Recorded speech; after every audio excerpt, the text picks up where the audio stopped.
Tanpa memperpanjang kalam, sekali lagi saya mohon izin kepada para asatid, masyayikh untuk memulai diskusi kita pagi ini. Mudah-mudahan mendapat berkah dari Allah Subhanahu wa taala.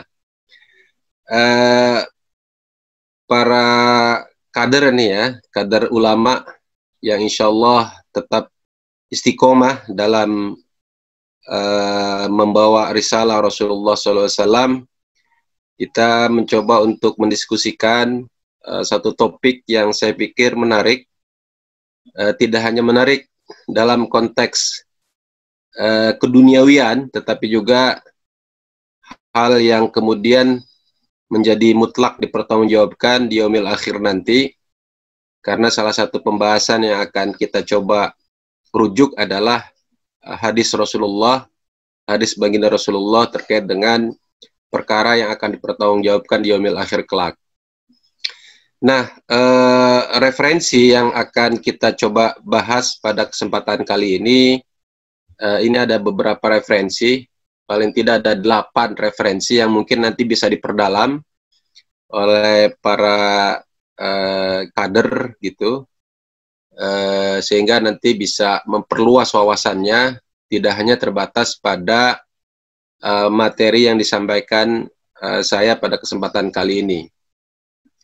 Nah, untuk mengawali diskusi kita kali ini, mungkin saya akan memulai dengan satu pertanyaan. Diskusi kita kali ini coba memulai dari satu pertanyaan mendasar, begitu. Kenapa kita harus berekonomi, begitu ya? Termasuk juga ekonomi yang perlu kita jadikan sebagai sandaran, sebagai referensi, sebagai rujukan adalah ya berbasis syariah gitu, berbasis Quran dan Sunnah. Nah, pertanyaan ini mendasar menjadi penting. Kenapa? Karena ini terkait dengan aktivitas kita, baik itu sebagai individu, keluarga, termasuk juga perusahaan atau bahkan negara gitu.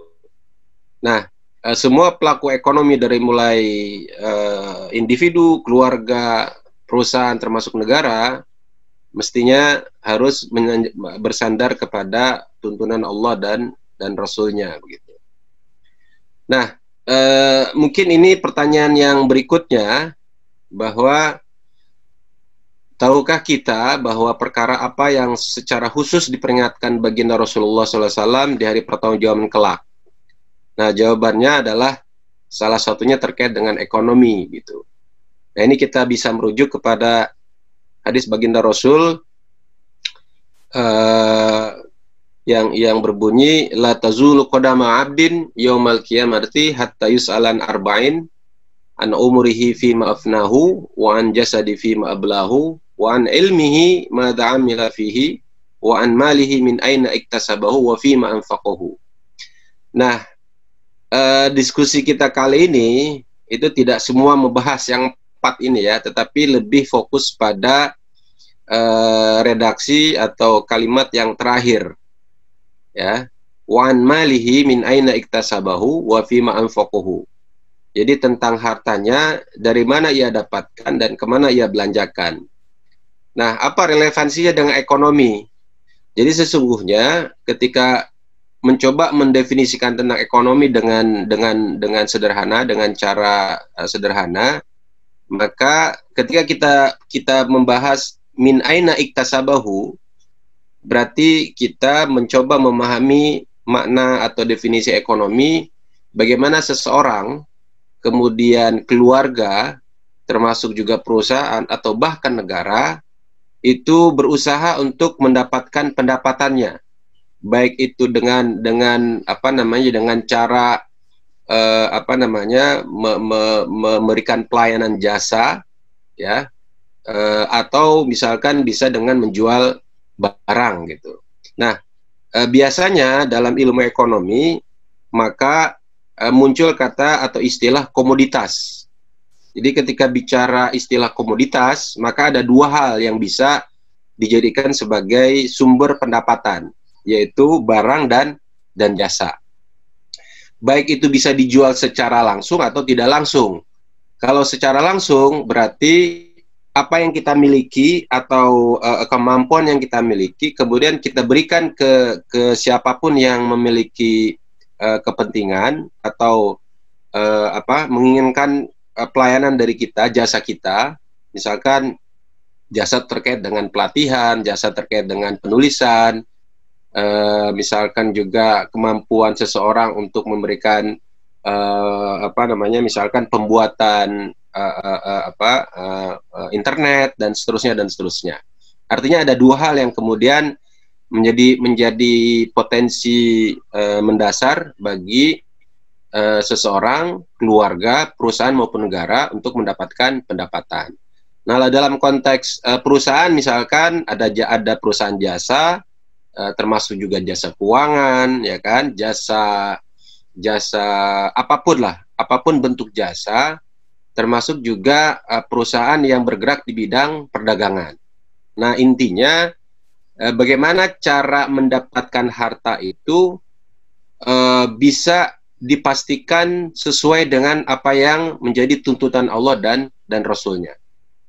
Nah, setelah mendapatkan pendapatan tersebut, maka kemana ia belanjakan?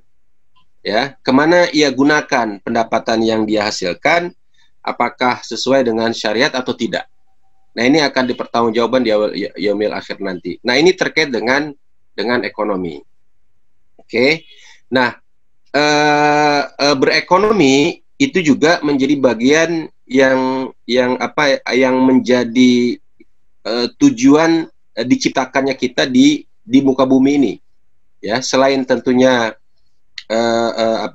beribadah kepada Allah, beribadah dalam arti luas, ya, termasuk ibadah yang bermanfaat untuk orang lain dan juga untuk individu. Nah, kemudian yang juga yang langsung terkait dengan ekonomi adalah imaratul ardi, ya, sebagaimana yang ada di dalam surat Al-Hud ayat 61. Jadi wasta'amarukum fiha. Jadi salah satu bentuk dari peran manusia di muka bumi ini adalah bagaimana mencoba untuk mewujudkan kemakmuran dan kesejahteraan dalam hidup dan kehidupan yang meliputi membangun, mengelola dan memelihara bumi sebagai upaya untuk menunjang kelancaran tugas ibadah. Artinya potensi alam, potensi sumber daya alam, termasuk juga potensi sumber daya yang ada di dalam diri masing-masing manusia itu digunakan untuk mewujudkan kemakmuran, ya, bukan kerusakan, mewujudkan kesejahteraan, bukan menghadirkan bala, gitu ya, menghadirkan kehancuran. Nah, ini menjadi sunnatullah bagi kita semua untuk berekonomi, gitu ya, untuk melakukan aktivitas ekonomi. Cuman permasalahan berikutnya adalah apakah aktivitas ekonomi yang kita lakukan itu mengikuti perintah Allah dan Rasul-Nya apa tidak, begitu. Nah, terkait dengan berekonomi ini tentunya sangat erat kaitannya dengan keimanan, gitu ya. Makanya dalam rangka memastikan bahwa kegiatan ekonomi yang kita lakukan itu aman di dunia dan akhirat, maka berekonomi itu menjadi bagian dari keimanan. Nah, sebelum kita bicara tentang keimanan dan relevansinya dengan ekonomi, ketika bicara ekonomi ya tidak akan pernah lepas dengan harta, tidak akan pernah lepas dari uang, gitu ya. Memang uang bukan segalanya, tetapi beberapa aktivitas kita, termasuk juga jalan jihad, itu pun juga memerlukan uang, ya. Dalam Al-Quran surat 5 ayat 5 itu dinyatakan bahwa wala tu'tu sufaha amwalakum allati ja'alallahu lakum qiyaman. Nah, di sini ada kata kiaman. Kiaman itu adalah pokok kehidupan. Dalam kitab Al-Insanu wal Mal yang ditulis oleh Al-Husnain itu menyatakan bahwa harta itu adalah usbatul hayah, ya. Jadi urat nadi kehidupan gitu. Nah, cuma tantangannya adalah ketika bicara urat nadi, ini kalau bicara darah itu kan harus terus mengalir gitu ya. Jangan sampai tersumbat. Nah, jadi salah satu bentuk dari terjadinya kemakmuran, kesejahteraan masyarakat dalam konteks ekonomi adalah bagaimana supaya urat nadi atau darah ini tetap lancar gitu ya. Jadi perekonomian itu bagaimana supaya lancar. Nah, ekonomi Islam itu hadir dalam rangka memastikan urat nadi ini atau jalur darah ini, jalan darah ini harus lancar gitu. Jangan sampai kemudian harta itu terpusat pada golongan tertentu atau komunitas tertentu. Ya. Jadi kalau misalkan dulu kita belajar di santri, jadi santri dulu gitu ya, itu kita mendapatkan pelajaran dari mahfudot yang diajarkan di pesantren. Jadi kalau misalkan air itu tidak kemudian lancar mengalir atau mengalir dengan lancar, maka insalah toba. Jadi kalau air itu mengalir dengan lancar, maka itu akan menjadi baik gitu ya. Tetapi ketika air itu tidak bergerak atau tidak mengalir dengan lancar, maka itu akan menghasilkan penyakit. Ya, jadi air itu tergenang, kemudian menjadi bau, dan pada akhirnya akan berdampak pada menghadirkan penyakit gitu ya. Nah, ekonomi Islam dengan beberapa nilai-nilai yang terkandung dalam Al-Quran maupun Sunnah itu ingin memastikan bahwa aliran ini, ya, aliran harta ini itu tidak kemudian terkumpul hanya pada golongan tertentu. Karena jika harta ini kemudian terkonsentrasi atau terkumpul di golongan tertentu, nah ini akan berdampak pada masalah sosial, ya, kemiskinan, kemudian juga mungkin terjadi ekonomi biaya tinggi, dan seterusnya. Artinya beberapa penyakit yang disebabkan oleh pengendapan harta ini, nah itu akan berpotensi munculnya beberapa penyakit, ya, beberapa penyakit. Oke, nah intinya pada poin ini ingin saya sampaikan bahwa ketika bicara harta itu jangan sampai kemudian kita menjadi alergi, ya, karena harta itu memang menjadi bagian yang tidak terpisahkan dalam kehidupan kita, tetapi cara kita, penyikapan kita terhadap harta itu maka harus mengikuti tuntutan Allah dan Rasulnya, ya. Baik, sampai di sini ada pertanyaan. Kalau misalkan ada yang tidak pas atau ada pertanyaan yang bisa disampaikan, bisa langsung saja ya, supaya ada dialog gitu ya, karena judulnya pun juga kita dialog ekonomi Islam. Jadi ada diskusi yang mengalir lah gitu ya. Oke. Nah, ada konsekuensi yang harus kita lakukan ketika kita mengucapkan asyhadu alla ilaha illallah wa asyhadu anna muhammadar rasulullah.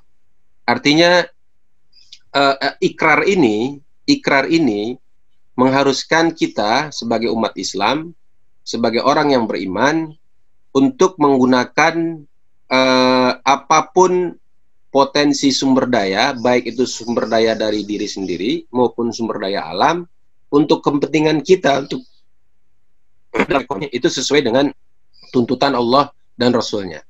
Artinya ini menjadi konsekuensi logis bagi orang Islam untuk berekonomi secara syariah, ya, secara Quran dan Sunnah. Jadi full time Muslim, ya. Jadi jangan sampai ketika di masjid itu fasih bicara tentang tauhid, fasih bicara tentang akhlak, fasih bicara tentang fikih, tetapi keluar dari masjid Nah, itu tidak lagi menggunakan nilai-nilai yang ada di dalam sholat, nilai-nilai ada dalam Al-Quran maupun Sunnah dibawa ke pasar.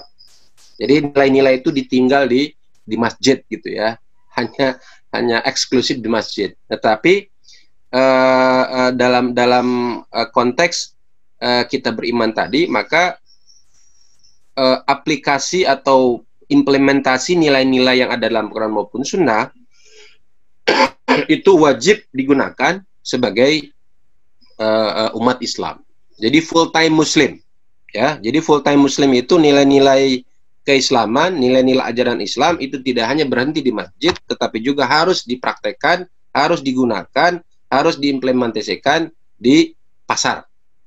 Ya. Nah, bicara pasar berarti tidak hanya bicara pasar real ya. Atau kalau di Malang itu pasar apa yang terkenal?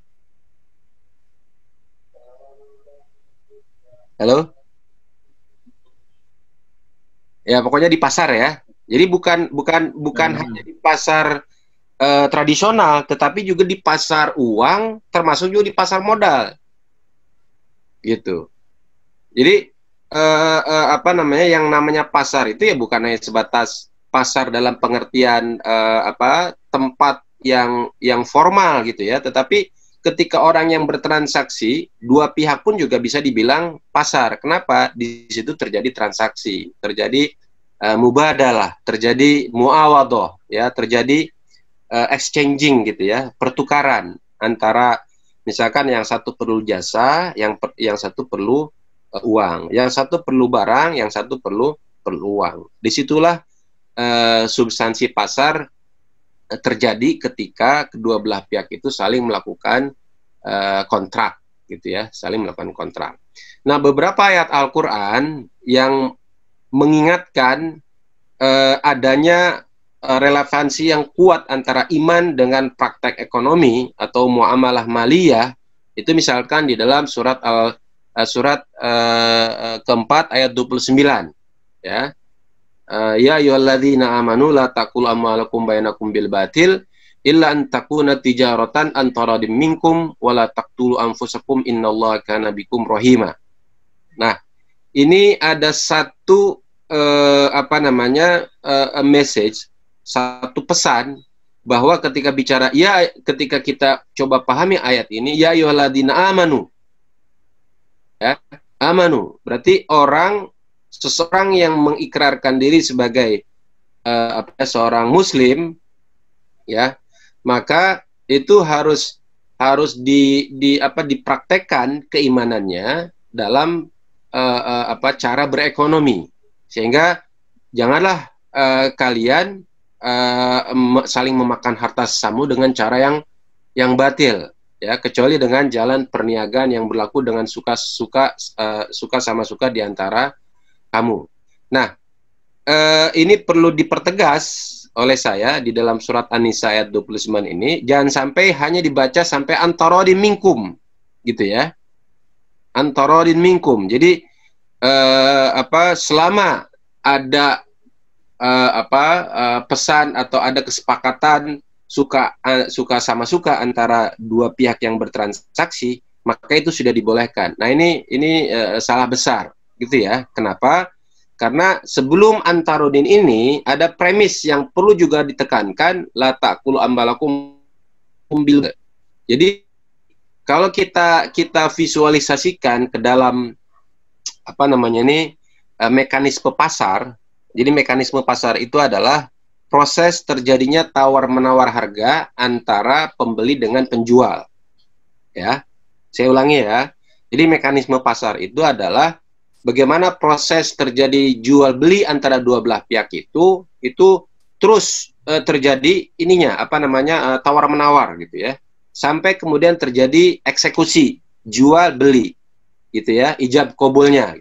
Nah, tetapi sebelum sampai pada antarodin dalam pengertian ijab kabul, maka kedua belah pihak antara pembeli dan penjual, ya, baik pembeli maupun penjual, itu dua belah pihak ini itu harus bebas dari hal-hal yang masuk kategori batil. Ya. Yang pada posisi pembeli, pada posisi penjual berarti dia tidak melakukan apa namanya, apapun bentuk praktek-praktek yang masuk kategori batil. Contohnya misalkan dia menjual sesuatu yang tidak dijelaskan dengan baik, ya, atau melakukan gish, melakukan tadlis, penipuan, gitu ya, terhadap barang yang dijual. Nah, sehingga antarodin, eksekusi atau ijab kabul terjadinya pembelian itu betul-betul bebas dari kecurangan, ya, bebas dari perilaku yang kemudian masuk kategori batil dalam surat An-Nisa ayat 29 ini. Nah, jadi disinilah bentuk relevansi, ya, antara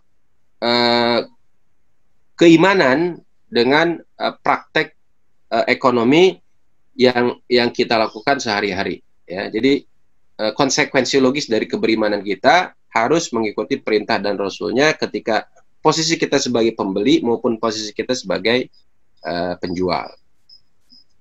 Nah, berikutnya yang juga bisa kita jadikan sebagai referensi, ini dalam surat Al-Baqarah ayat 278 dan 29. Ini bahkan termasuk ayat yang secara khusus itu ada penegasan, gitu ya. Ini coba kita pelajari.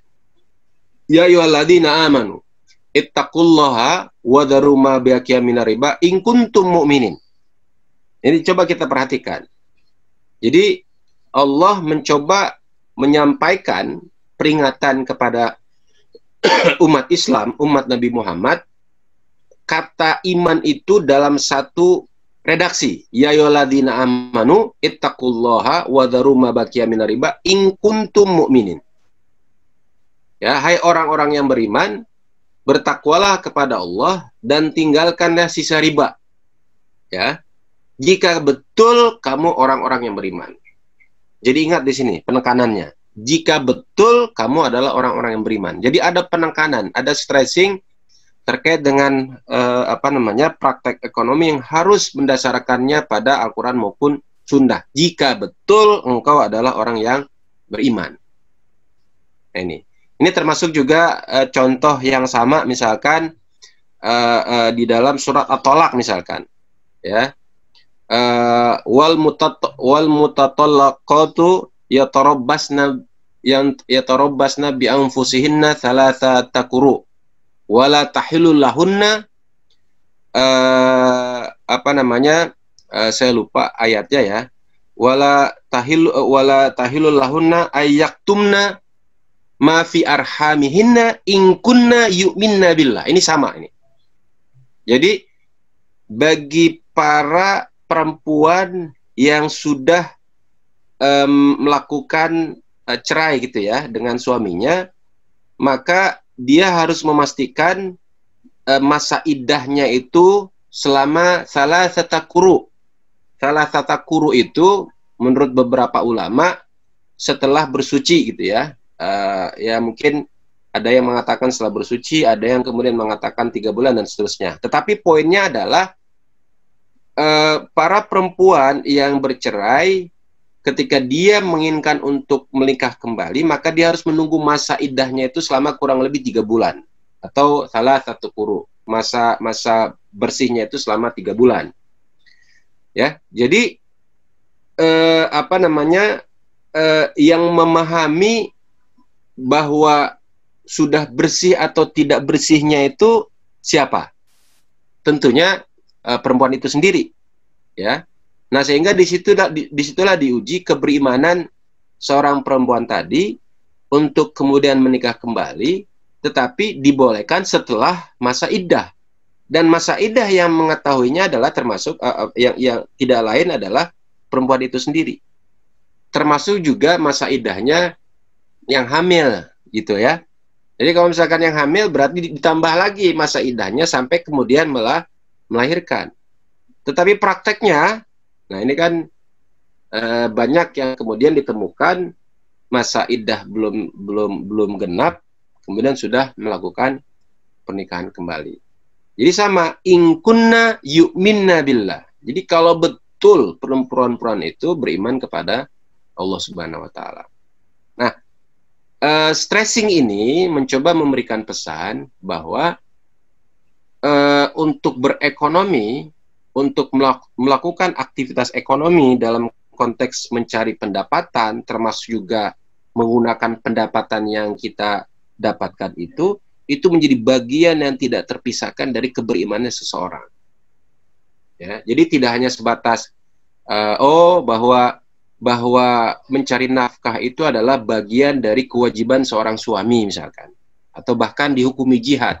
Tetapi menjadi bermasalah ketika proses yang dilakukan itu tidak sesuai dengan tuntunan Allah dan Rasulnya. Ya. Nah, yang lebih dahsyat lagi dalam surat ini itu ditambah fa'in lam taf'alu. Ya, jika engkau masih bandel juga gitu ya. Jika kamu tidak mengerjakan fa'in lam taf'alu fa'dzanu biharbim minallahi wa rasulih. Ya. Ini istiharkanlah gitu ya. Berilah pemahaman, berilah informasi bahwa Allah dan Rasulnya akan memerangimu. Ini khusus tentang riba. Ya, tetapi dalam substansi yang sama ketika bicara riba dalam konteks adanya kezaliman, maka bisa diilhakkan gitu ya, bisa dianalogikan kepada praktek-praktek yang lain yang kemudian memiliki dampak buruk kepada maslahat orang lain. Baik, itu relevansi antara iman dengan muamalah. Nah, ini cuma ini ya, nanti bisa dibaca sendiri, ini hanya keterangan dari ayat di atas. Intinya adalah bahwa Allah menyuruh untuk mencari harta dengan cara yang disyariatkan seperti perdagangan dan transaksi yang diridhoi Allah Subhanahu wa taala. Nah, berikutnya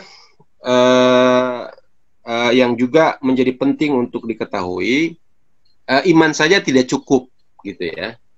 Bahwa kemudian manusia dibolehkan berusaha untuk mendapatkan harta selama berpegang teguh pada prinsip syariat itu dibolehkan. Ya. Ini sebagaimana yang salah satu kaidah menyatakan al-aslu fil istiribah al-hurriyah wal masyru'iyah. Jadi di dalam kitab Syekh Ramadan Al-Buti, beliau menyatakan dalam satu kaidah bahwa hukum asal mencari harta itu boleh. Nah, tetapi wal masyru'iyah. Tetapi harus sesuai dengan syariah. Nah, syariah inilah yang kemudian menjadi dasar hukum, menjadi rujukan ilmu agar semangat kita untuk berekonomi secara sesuai dengan keimanan kita itu harus disupport, harus didukung oleh adanya ilmu. Ya, oleh adanya ilmu. Ilmu di sini adalah tentunya merujuk kepada aturan-aturan Allah dan Rasulnya. Nah, ini bisa diilustrasikan dalam satu bagan ini, bahwa di mana peran syariah dalam hal ini bisa dimaknai sebagai ilmu ketika kita melakukan aktivitas ekonomi atau aktivitas dalam bermuamalah. Bahwa tujuan kita untuk beraktivitas ekonomi, nah ini dalam beberapa literatur itu tentunya tidak hanya untuk mendapatkan kemenangan di dunia atau kebahagiaan di dunia, tetapi juga kebahagiaan di akhirat. Hayya 'alal falah gitu ya. Nah, falah di sini dimaknai bahwa keuntungan di dunia itu harus berbanding lurus dengan keuntungan di akhirat. Nah, supaya keuntungan di dunia ini berbanding lurus dengan keuntungan di akhirat atau kemenangan di akhirat, maka disitulah posisi syariah menjadi mutlak diperlukan. Jadi menurut Asy-Syatibi, hadhihi syariah wadu'at li tahqiqi maqasidus syari' fi qiyami masalihihim fid dini wad dunya ma'an. Nah, jadi ketika syariah itu menjadi mutlak diperlukan, karena alasannya adalah untuk memastikan tercapainya maslahat di dunia dan maslahat di akhirat. Jadi untung di dunia itu tidak kemudian menjanjikan untung di akhirat. Nah, supaya untung di dunia dan untung di akhirat, maka disitulah peran syariah menjadi mutlak diperlukan. Gitu. Nah, kemudian ketika bicara maslahat di dunia dan maslahat di akhirat, Imam Al-Ghazali memberikan satu pernyataan bagaimana cara untuk memastikan keuntungan di dunia dan keuntungan di akhirat itu bisa dicapai dengan baik. Nah, ini pernyataannya Al-Ghazali. Lakinna na'ni bil maslahah al-muhafadhah ala maqsud syar'i wa maqsud syar'i min al-khalqi khamsah wa huwa ay yahfadha alaihim dinuhum wa anfusuhum atau nafsuhum wa akluhum wa nasluhum wa maluhum. Fa kullu ma yatadammanu hifdhu hadhihi al-usul al-khamsah fa huwa maslahah wa kullu ma yafutu hadhihi al-usul fa huwa mafsadah. Nah, jadi untuk memastikan kita ini untung di dunia dan untung di akhirat, maka indikasi yang bisa kita jadikan sebagai rujukan adalah paling tidak apa yang kita lakukan itu harus memastikan adanya jaminan kelima ini bisa tercapai. Ya, al-usul al-khamsah. Ya. Apa saja? Dinuhum. Ya. Jadi transaksi ekonomi yang berdampak pada adanya pendapatan yang kita dapatkan itu memastikan tetap terjaga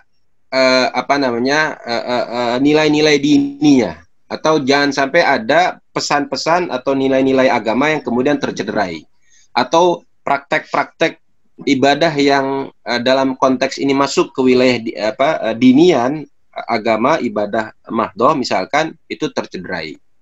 Oke, hanya gara-gara kita ingin mendapatkan pendapatan atau keuntungan, maka sholat menjadi ditinggalkan misalkan. Nah, ini menjadi masalah. Termasuk juga misalkan kewajiban zakat yang mestinya menjadi hak bagi kaum fakir dan miskin, kita tidak lakukan. Oke.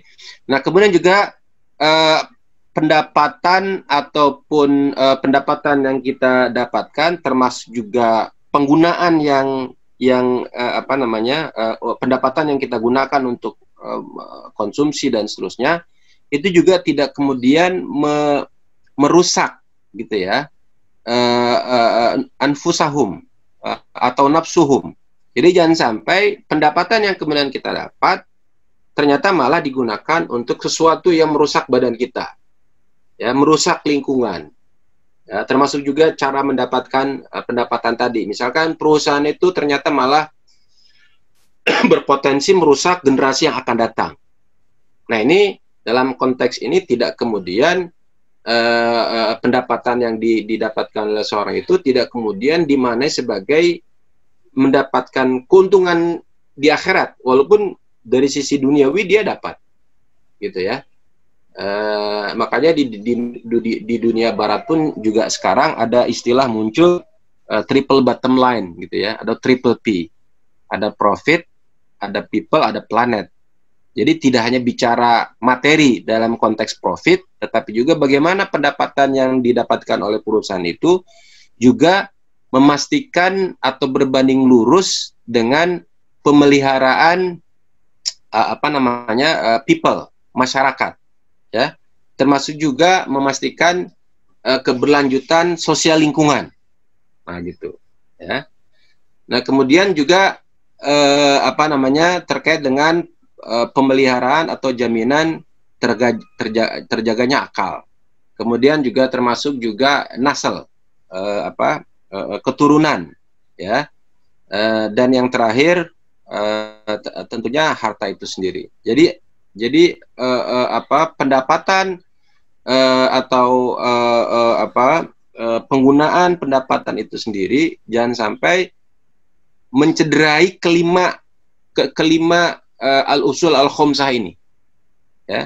Jadi kalau misalkan kelima perkara ini bisa dipastikan terjaga, terpelihara, maka kita mencoba untuk bisa melakukan evaluasi gitu ya, bahwa ini akan tidak hanya akan mendapatkan keuntungan di dunia, tetapi juga keuntungan di akhirat.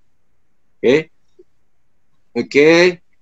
Nah, intinya ketika di awal tadi kita bicara iman, kemudian iman saja tidak cukup, maka perlu adanya ilmu, gitu ya. Perlu adanya ilmu yang tentunya ilmu itu berada di dalam Al-Quran maupun Sunnah. Nah, tantangannya adalah seberapa aware kita, seberapa tertantang kita untuk mempelajari, untuk mengeksplorasi nilai-nilai Quran maupun Sunnah yang berbicara tentang ekonomi, gitu. Ya, ini tantangannya.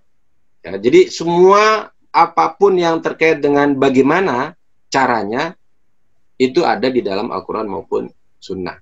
Nah, tinggal bagaimana kita memiliki passion, ya, memiliki kemampuan, memiliki keterpanggilan untuk membaca Quran dan Sunnah sekaligus memahaminya dengan baik dalam rangka menjadi tuntunan kita dalam melakukan aktivitas ekonomi. Jadi tidak ada sesuatu pun yang kami luputkan di dalam Alkitab. Nah, gitu. Oke. Ustaz, ada pertanyaan? Iya. Fadal. Ini kita saja. Ya, ini saya bacakan pertanyaannya. Baik. Ya. Harta yang kita cari, apakah yang penting cukup untuk kehidupan kita dan untuk syiar Islam? Nah, Maka setiap waktu, tiap saat harus berkutat mencari harta. ya. Terus bagaimana pandangan Ustadz terkait dengan kebijakan dakwah yang kata ada duat tertulis dakwah, kemudian yang bersangkutan dicukupi kafalahnya. Itu insya Allah. Baik. Ya, ini pertanyaan menarik. Apakah kita mencari harta ini sebatas bertahan hidup gitu ya? Atau kita mencoba memperluas kemampuan kita dengan dengan potensi yang kita miliki untuk tidak saja sekedar bertahan hidup gitu ya. Nah, ini saya mencoba merujuk kepada dialog gitu ya, sahabat yang kemudian dipahami di dalam kitab Al-Asfahani ini. Raghib Al-Asfahani dalam dalam hadis yang lumayan panjang ini, itu kisah antara ahli zikir gitu ya, ahli zikir ini dengan ahli zikir plus ahlul mal gitu. Kira-kira bahasanya mudahnya seperti itu. Jadi syaka gitu ya. Jadi orang-orang yang memfokuskan dirinya dalam ibadah, khususnya ibadah mahdhu ini, datang ke Rasul. Ya, syaka itu bahasa Indonesianya apa ya?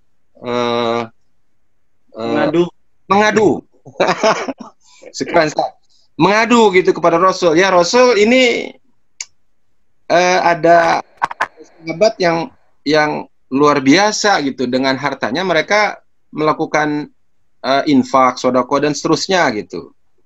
Ini kemudian apa yang harus saya lakukan ya gitu. Nah, kemudian Rasul memberikan motivasi gitu. Bukan berarti sahabat yang melakukan pengaduan itu mengadu itu tidak memiliki celah untuk melakukan ibadah. Kata Rasul, ya silakan perbanyak amal-amal ibadah yang terkait dengan zikir gitu ya. Jadi konteksnya seperti itulah. Kemudian baliklah gitu kan dengan gembira sehingga melakukan amalan sebagaimana yang diperintahkan oleh Rasul dalam rangka mendapatkan fadilah dari Allah Subhanahu wa taala. Nah, pada masa berikutnya datang lagi yang tadi itu ke Rasul gitu ya. Ya Rasul, ternyata orang-orang kaya ini juga melakukan sebagaimana yang kami lakukan sebagaimana rekomendasi dari baginda Rasul gitu. Jadi singkat cerita, bahasanya adalah itulah fadilah bagi orang kaya yang memang juga dekat dengan Allah Subhanahu wa taala gitu. Nah, artinya apa? Artinya yang tadi saya sampaikan di awal, harta itu bukan sesuatu yang apa namanya, yang perlu dijauhi gitu ya, yang perlu dijauhi. Tetapi bagaimana dengan harta itu kita bisa melakukan apa namanya, beribadah lebih dari yang lain, kira-kira gitu. Tentunya dalam proses mencari harta itu tidak kemudian melakukan apa namanya, al-ghayatul la tubarrir wasilah gitu ya, tidak melakukan praktek yang menghalalkan segala cara gitu. Karena kan harus sesuai dengan apa namanya, dengan tuntutan Allah dan Rasulnya. Jadi wa innal insana lihubbil khairi lasyadid gitu ya, bahwa sifat dasar manusia itu sangat cinta terhadap harta ya. Cuman penekanannya adalah wa innal insana lihubbil khairi.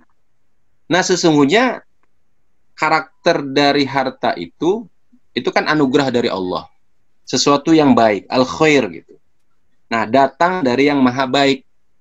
Maka harusnya proses untuk mencari yang baik ini dengan cara yang baik gitu. Nah, ini kan juga ada di dalam surat As-Saff gitu ya. Jadi wasilah jihad itu ya ternyata termasuk harta gitu kan. Jadi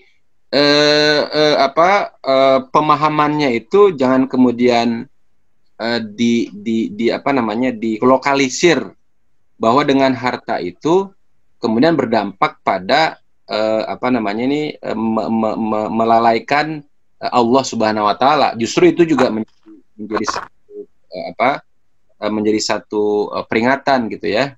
Alhaakumut takatsur. Nah, itu juga menjadi bagian yang tidak terpisahkan. Artinya apa namanya, harta itu tidak menjadi tidak dipahami sebagai sesuatu yang buruk gitu. Itu al khair gitu. Ya, al khair. Cuman proses untuk mencapai yang al khair tadi, yang datang dari al khair, yakni Allah Subhanahu wa taala, maka dicarinya pun juga sesuai dengan apa yang diinginkan oleh pemberi al khair itu. Gitu. Jadi apa namanya, kalau kalau nggak salah Imam Al-Ghazali menyatakan harta itu jangan sampai ke hati gitu ya, tapi biarkan itu di tangan. Jadi menjadi mudah ketika kita menjadikan harta itu wasilah untuk jihad, wasilah untuk melakukan ibadah gitu ya. Sebagaimana Utsman bin Affan misalkan, itu termasuk khalifah yang kaya raya, bahkan wakafnya pun juga sekarang masih berjalan gitu. Intinya adalah bahwa saya menutup pertanyaan ini dengan pesan kiai saya dulu ya. Ini Ustadz Ajir nih. jadi kalau misalkan Anda hanya bertahan hidup gitu ya, hidup hanya untuk bertahan hidup gitu. Ini mohon maaf nih, apa bedanya dengan kambing gitu, kira-kira gitu. Gitu Ustadz Ajir ya. Jadi apa bedanya dengan kambing gitu. Artinya kalau hanya bertahan hidup, kenapa? Karena manusia itu memang diciptakan makhluk yang mulia. Ini di dalam buku saya yang mau terbit nih, di dalam buku saya yang mau terbit nih, mudah-mudahan Oktober nih, mohon doanya. Insyaallah bisa dikirim, Ustaz. Itu juga menjadi penekanan dari saya bahwa sawiyah di situ, sawiyah ya, bahwa manusia itu diciptakan memang berbeda atau struktur badannya dengan binatang gitu ya. Jadi manusia itu sebetulnya makhluk visioner. Kenapa? Karena bentuk badannya itu tidak seperti binatang gitu ya. Jadi kalau binatang itu kan struktur badannya itu nunduk terus gitu kan. Dan kecenderungannya memang bisa didikte gitu, mau lurus ke kiri atau ke kanan. Tapi manusia mestinya mestinya tidak bisa didikte sebagaimana binatang. Dan di dalam beberapa ayat juga senantiasa Allah menganalogikan bagi siapapun yang kemudian kafaro, gitu ya, kafaro biayatillah, yang relatif mudah dijerumuskan oleh oleh syahwat, itu bagaikan binatang, gitu. Kenapa? Karena dia tidak memiliki visioner, tidak memiliki visi hidup, memiliki tujuan hidup yang memang sebetulnya diciptakan secara sempurna, gitu. Mungkin itu yang bisa saya coba jawab, ya, mudah-mudahan bisa menjawab, gitu ya. Mudah-mudahan. Mau diteruskan pertanyaannya apa materinya dulu, Ustaz? Oke, saya coba akhirin ya sebentar ya. Oh iya, betul, Ustaz. Oke. Nah, jadi struktur dari pembahasan kita itu tadi kan iman ya, bahwa kita berekonomi itu adalah menjadi sunnatullah. Jadi kalau misalkan kita tidak berekonomi, bagaimana kita mau survive? Ya, itu satu. Kemudian bagaimana kita mau berjihad dengan harta, lawang kita nggak berekonomi, gitu. Artinya wasta'marukum fiha itu menjadi sunnatullah, bahwa kita harus berekonomi, itu satu. Yang kedua, ketika manusia itu berikrar asyhadu alla ilaha illallah wa asyhadu anna muhammadar rasulullah, maka konsekuensi logisnya adalah berekonomi harus sesuai dengan keimanan dia, artinya mengikuti perintah Allah dan Rasulnya. Itu sekuennya ya, tahapannya. Nah, kemudian iman saja nggak cukup, ya. Makanya dalam surat Al-Mujadalah kan juga dinyatakan yarfa'ullahil ladzina amanu minkum walladzina utul ilma, kan gitu. Jadi iman saja tidak cukup, maka perlu adanya ilmu, gitu. Ya. Perlu adanya ilmu yang kemudian memastikan ilmu yang berdasarkan dan sunnah itu mengantarkan seseorang untuk mendapatkan kemenangan. Bukan hanya kemenangan atau keuntungan di dunia, tetapi keuntungan di akhirat. Kemudian apa indikasinya? Nah, itu yang sebagaimana dinyatakan oleh Al-Ghazali tadi, al-usul al-khamsah, ya kan? Jadi pendapatan ataupun bagaimana kita mendapatkan dan bagaimana kita mengeluarkan, itu mestinya memastikan terjaminnya lima usul tadi, ya. Kepastian untuk menjaga agama, kepastian untuk memastikan nufus, gitu ya, jiwa itu juga terselamatkan, kemudian akal, kemudian keturunan, dan juga mal itu sendiri. Jadi jangan sampai kita mendapatkan untung tetapi memberikan dampak buruk kepada harta orang lain atau merusak harta orang lain. Nah, kemudian berikutnya masih tentang ilmu. Maka saya ingin coba sharing, gitu ya, bahwa hukum mengetahui fikih muamalah atau berilmu tentang berekonomi itu hukumnya adalah, ini sebagaimana yang saya ambil dari Al-Ashqar, sesungguhnya seorang muslim tidak boleh melakukan sesuatu hingga mengetahui hukum Allah Subhanahu wa taala, termasuk dalam hukum-hukum tentang harta. Nah, gitu. Ya. Idza alimal muslim annal maqsada wal ghayata min khalqihi fil hayatid dunya wa huwa al-iltizamu bi takalifillahi wa syar'ihi wa ta'abbudu lillahi subhanahu wa ta'ala bidzalika alima aidan annahu yajibu alaihi ta'allumu ahkami syar'illah wa ma'rifatu takalifihi wa dzalika anna ma la yatimul wajib illa bihi fa huwa wajib. Ini ilustrasinya seperti kita mau memastikan bahwa sholat kita sah, gitu ya. Maka proses untuk memastikan sahnya sholat, salah satu yang perlu dilakukan adalah wudu, gitu. Nah, jadi dengan menggunakan kaidah ma la yatimul wajib illa bi fa huwa wajib, maka ketika hukum untuk mencari harta itu wajib bagi seorang suami, gitu ya, maka ilmu untuk mencari harta itu menjadi wajib juga hukumnya, gitu ya. Jadi ketika oke, kita lanjut dulu nih. Ini tadi penekanannya ya, wala tusufahu amwalakum. Jadi jangan sampai kamu serahkan kepada orang-orang yang belum sempurna akalnya. Artinya tidak ada ilmu gitu ya dalam mengelola harta. Termasuk juga pernyataan Umar ini. Nah, ini masyhur sekali ini.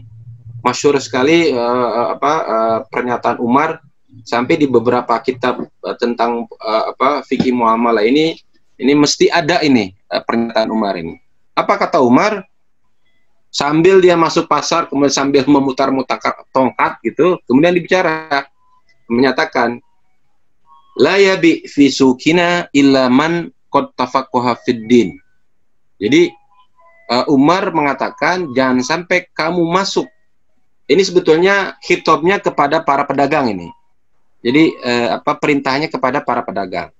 Jadi la yabi fi sukina illa man qad tafaqaha. Jadi jangan sampai kalian berdagang di pasar saya sebelum kamu paham tentang ilmunya. Gitu. Nah, sesungguhnya pernyataan Umar ini khitab atau perintah Umar kepada pedagang itu secara tidak langsung juga ditujukan kepada para pembeli. Kenapa dihukumi seperti itu? Karena tidak akan ada jual beli kalau misalkan tidak ada dua belah pihak tadi, pedagang sama penjual atau penjual sama pembeli, mohon maaf. Gitu. Nah, sehingga siapapun yang masuk pasar kemudian bertransaksi, melakukan mekanisme pasar sampai kemudian terjadi ijab qabul, itu harus memiliki ilmunya. Ingat tadi surat An-Nisa 29. Wala ta'kulu amalakum bayanakum bil batil illa an takuna tijaratan antaradin minkum. Jadi taradi atau suka sama suka, ridho sama ridho itu mestinya harus berada dalam kerangka saling memahami, memiliki ilmu tentang apa yang dijadikan sebagai jual beli atau muthman, ya, objek jual belinya atau mabi, termasuk juga samannya supaya tidak kena tipu dan seterusnya, dan semuanya itu menjadi bagian yang tidak terpisahkan dari proses untuk kalau dalam bahasa istilah ekonomi itu equilibrium gitu ya. Jadi terjadi eksekusi, ya, harganya, kemudian juga barangnya dan seterusnya dan seterusnya. Nah, syarat mutlak untuk memastikan terjadinya antarodin itu adalah ilmu, ya, supaya tidak masuk kategori batil. Itu kata Umar. Jadi ilmu menjadi penting dalam fikih muamalah maliyah. Coba aja kita ilustrasikan. Ini pengalaman saya pribadi nih. Contohnya misalkan ke pasar Tanah Abang gitu ya. Ini kan pasar Tanah Abang ada baju koko gitu ya. Biasanya kan yang beliin baju koko itu istri kan gitu ya. Nah, sekarang nyoba-nyoba sendiri gitu. Nah, ketika mau beli koko karena kita tidak paham barang, tidak paham bahan gitu kan. Hanya mencoba untuk berani menawar gitu ya. Nah, terjadilah tawar-menawar itu. Singkat cerita, saya bisa menawar. Waktu itu biasa menawar berapa ya? Hampir 10.000 lah. Itu bangganya minta ampun itu. Bisa menawar. Nah, tetapi ketika ditanya kepada toko sebelah, ternyata tawaran itu masih jauh nilai tawaran yang harusnya saya sampaikan ke penjual. Nah, apa yang terjadi? Mestinya kan saya merasa rugi gitu ya, merasa dikelabui gitu. Nah, posisi saya sebagai penjual karena saya tidak memiliki ilmu, maka berpotensi untuk terjadinya kecenderungan untuk dirugikan atau dikecewakan. Oleh karenanya ilmu itu tidak kemudian hanya mutlak milik pihak penjual, tetapi juga dari pihak pembeli. Artinya ilmu itu bisa, yang utama itu adalah mengikuti Quran dan Sunnah, dan juga termasuk ilmu-ilmu yang sifatnya itu pasar gitu ya, tradisi pasar. Misalkan harga sekarang itu apa, harganya berapa yang lagi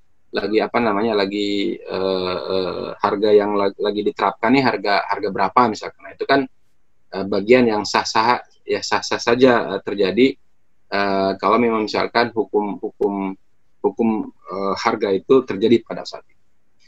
Nah, intinya di situ perlu ilmu. Termasuk juga apa yang disampaikan oleh Sayyidina Ali. Manit tajaro qabla ayat tafaqquha irtatama fir riba thumma irtatama ay waqwa fir riba. Jadi kecenderungan ketika seseorang tidak memiliki ilmu, ini kalau yang riba ini kan khususnya di pasar uang atau di pasar modal ya. Walaupun sebetulnya riba itu juga terjadi di pasar real gitu. Kenapa? Karena setiap ziyadah, setiap tambahan tanpa dibarengi dengan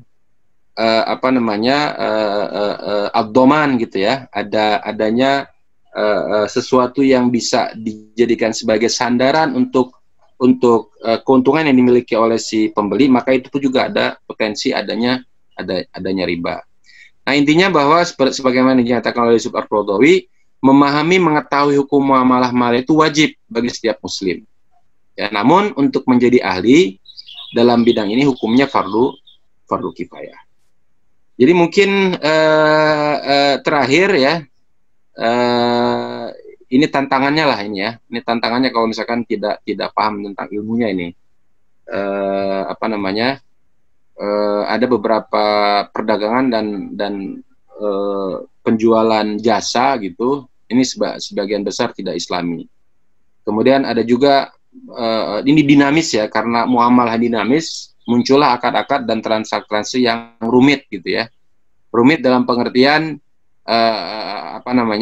menjadi tantangan ya, bukan sesuatu yang menjadi masalah. Rumit dalam pengertian itu tantangan. Artinya disitulah dinamika syariah ketika dihadapkan pada nawazil, hal-hal yang baru, transaksi yang baru. Ini termasuk juga misalkan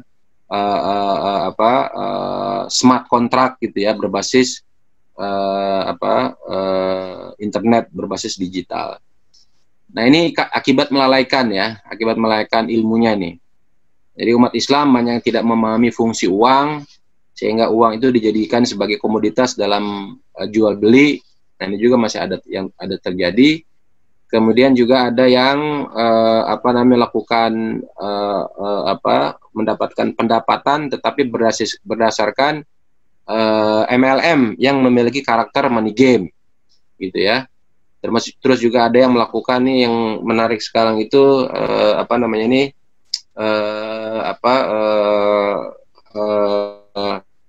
digital ini ya, digital saya lupa tuh, ada yang terakhir kemarin itu menanyakan tentang saya lupa itu, oke nantilah kalau udah ingat lagi. Kemudian ada juga spekulasi di pasar modal, ada margin trading dan seterusnya. Intinya ketika masyarakat atau umat Islam itu tidak memiliki ilmu yang betul-betul bisa dipertanggungjawabkan secara Quran maupun Sunnah, nah ini tentunya akan berdampak pada pertanggungjawaban di akhirat nanti, gitu ya.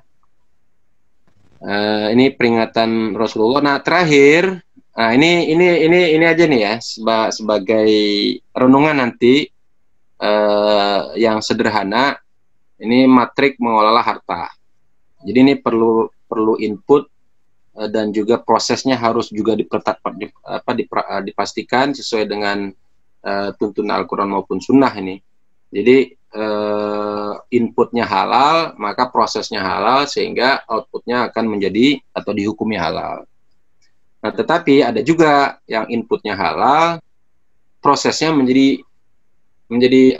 prosesnya dihukumi prosesnya menggunakan hal-hal yang haram, sehingga outputnya dihukumi haram. Contohnya apa? Misalkan secara zatnya ayam itu halal ya kan, tetapi ketika proses untuk memotongnya dengan cara dibatak gitu ya, pebatak gitu, dicekek gitu ya. Nah itu kan yang tadinya halal menjadi haram. Kemudian inputnya haram, tapi prosesnya halal, ya outputnya menjadi haram. Babi secara zatnya ya haram gitu, Cuman prosesnya dilakukan tahlilan misalkan 7 hari 7 malam misalkan, tetap aja karena zatnya itu haram maka outputnya menjadi haram. Nah, yang lebih parah lagi adalah ketika inputnya sudah jelas-jelas haram, maka kemudian prosesnya haram dan menjadi haram. Ini paling tidak ini ya apa namanya self bukan self peringatan awal gitu ya, peringatan dini lah kira-kira gitu. Ini gimana nih pendapatan yang kita dapat? Ini masuk matrik mana nih supaya apa namanya tidak kemudian bertabrakan atau tidak sesuai dengan pencapaian maqasidus syariah, pencapaian dengan pencapaian yang lima pokok itu, al-usul al-khamsah, hifdzuddin, kemudian hifdzun nafas, hifdzul akal, hifdzun nasal, sama hifdzul mal. Mungkin itu saja sebagai sebagai trigger lah, sebagai stimulus. Mudah-mudahan bisa dipahami dengan baik, dan tentunya yang hadir pada saat ini mendapatkan berkah dari Allah Subhanahu wa taala. Wallahu a'lam bishawab. Assalamualaikum warahmatullahi wabarakatuh. Assalamualaikum, Ustaz. Saya berprofesi sebagai pedagang merancang di kampung. Suatu ketika saya kelupaan menjual barang tersebut di bawah harga kulakan. Kulakan tuh borongan ya? Borongan ya. Setelah saya ingat harga jual sesungguhnya, saya langsung ikhlaskan dan niatkan untuk bersedekah. Pertanyaan saya, apakah niat saya tadi sudah dikategorikan dalam bersedekah? Ya. Jazakallah khair untuk pertanyaannya. Jadi niat antum untuk kemudian mengikhlaskan pun juga itu menjadi sudah dihukumi sudah dihukumi tidak ingin melakukan hal yang seperti itu lagi. Saya pikir sudah masuk pada dalam surat Al-Baqarah itu saya lupa faman ja'u mau'izatum mir rabbih fantaha gitu ya. Jadi udah cukup, tapi jangan lagi dilakukan gitu. Jadi cukup untuk saat ini saja, dan tidak lagi ada niat untuk melakukan hal yang sama. Jadi wallahu a'lam. Oke, kemudian pertanyaan yang kedua, ya. Banyak jual beli online emas murni dan dirham. Bagaimana hukumnya? Saya pernah dengar termasuk riba. Sebab apanya ya gitu. Oke. Jadi pertama memang ada dua qaul nih ya, ada fihi qaulani. Ini kalau di dalam fikih ini kan biasa lah ya. Ada dua pendapat atau bahkan ada beberapa pendapat gitu. Cuman yang biasanya selalu ada itu ada qaulani gitu ya. Ulama ini mengatakan A dengan berbagai manhajnya, alasannya.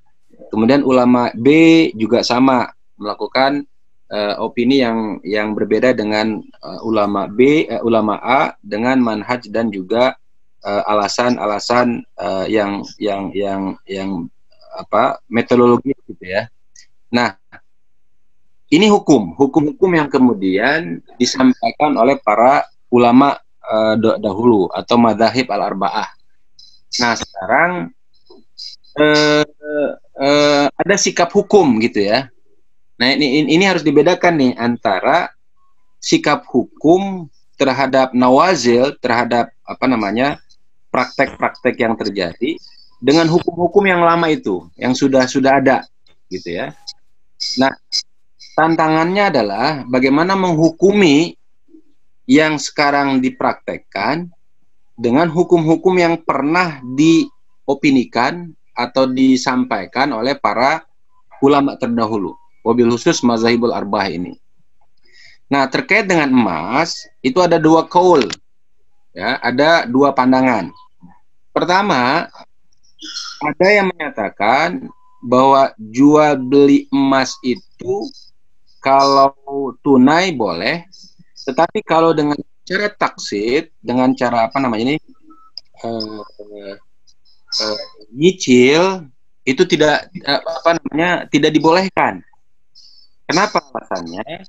Karena emas itu menjadi salah satu benda yang masuk di dalam hadis Rasulullah SAW, gitu ya.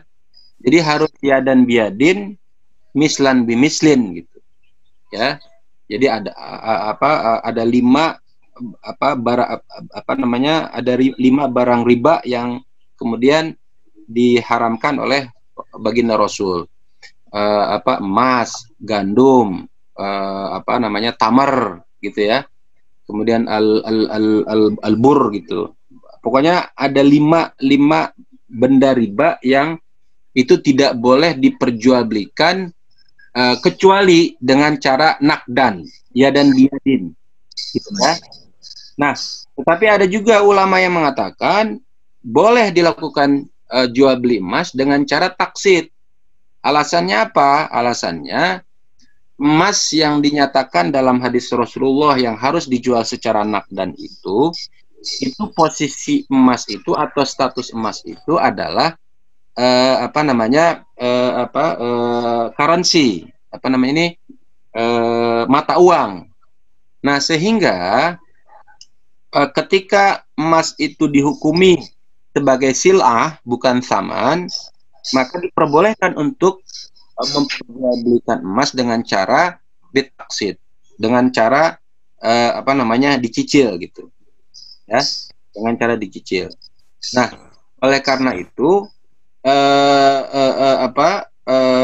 jual beli dengan cara cicil, kalau menggunakan kaul yang kedua, maka mestinya tidak ada masalah, gitu. Nah, termasuk juga fatwa Dewan Syariah Majelis Ulama Indonesia itu mengatakan bahwa jual beli emas dengan cara menyicil itu dibolehkan dengan alasan emas sebagai muthman, sebagai mabi, itu statusnya sekarang itu bukan dalam status currency atau mata uang, sehingga dibolehkan untuk dijual secara cicilan. Nah, kemudian bagaimana dengan digital emas? Nah, ini perlu satu semester nih. 6 bulan. Enggak, sebetulnya menjadi menarik kalau misalkan ada struktur ininya ya, struktur flow chart-nya, gitu ya, sehingga kita bisa bisa mentasawur, bisa menggambarkan secara jernih, secara detail hak dan kewajiban masing-masing pihak itu bagaimana. Jadi tantangan lain dari ulama itu adalah bagaimana bisa mentasawur struktur, gitu ya, haikalah struktur dalam satu muamalah tertentu, sehingga bisa dibaca pihak-pihak mana yang terlibat, gitu ya, sehingga kita bisa melihat hak dan kewajiban masing-masing pihak itu seperti apa. Karena kalau misalkan tidak tergambarkan secara utuh, gitu ya, nah ini akan berdampak pada misleading, gitu ya, kesimpulan yang tidak bisa dipertanggungjawabkan. Nah, tetapi saya ingin berikan gambaran sederhana karena memang ini juga dibahas di Dewan Nasional Majelis Ulama Indonesia. Digital currency itu secara prinsip itu dibolehkan karena memang ingin memudahkan dalam proses penjualan emas itu sendiri, ya, lalu lintas pembayaran. Cuman, nah ini ada cumannya, harus ada beberapa ketentuan atau parameter dhawabit, gitu ya, yang memastikan bahwa emas itu betul-betul ada, gitu. Jadi misalkan salah satu dari hadirin di sini ini ingin membeli emas, gitu ya, dengan cara atau dengan masuk pada program digital emas.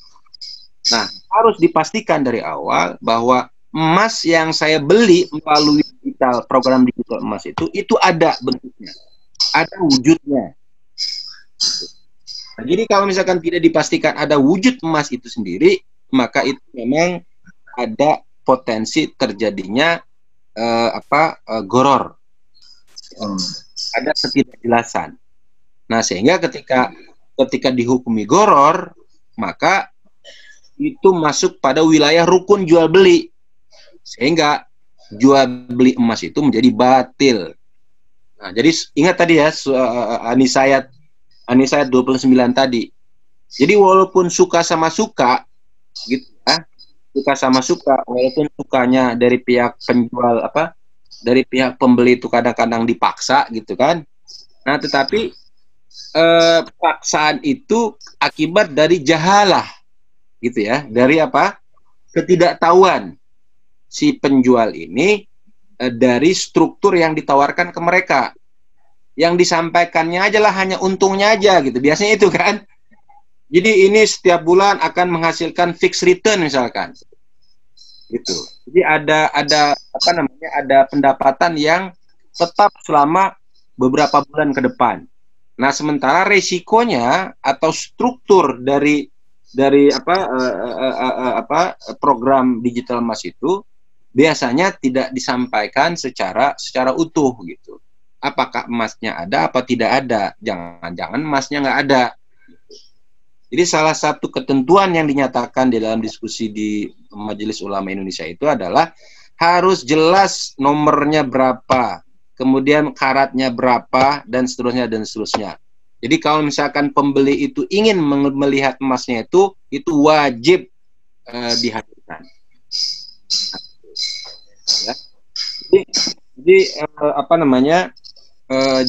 jangan ada potensi terjadinya goror gitu ya, goror dalam proses jual beli emas ini. Sudah habis waktunya saya. Oke. Jadi waktunya sudah mau habis nih. Alhamdulillah. Tapi insya Allah, antusias dari para pemirsa dengan pertanyaan-pertanyaan yang terus bergulir gitu. Mudah-mudahan nanti insya Allah kita minta lagi kesediaan dari yang akan datang. Insya Allah.